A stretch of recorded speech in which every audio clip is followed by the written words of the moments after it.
That there's now increased awareness of the obligations. People know that money laundering is a big problem, and then also that terrorism financing is a big problem. For example, people now know that the risk is medium-high. If a risk is medium-high for terrorism financing, then you have to put in place appropriate responses in line with the risk, and that's the importance of the national risk assessment. You put more funds and you put more personnel to combat the risk.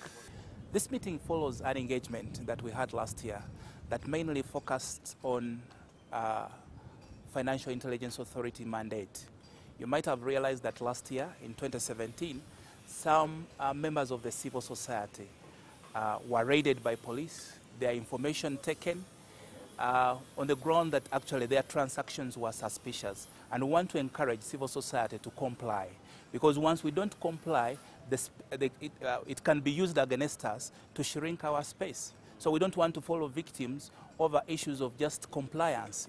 Ideally, we also have a duty to fight elements of terrorism. So if terrorism actually is a challenge to this country, then we should be party. If at all it requires us to comply as one of the way of fighting terrorism and facilitating government processes, then we should. Mass destruction to the extreme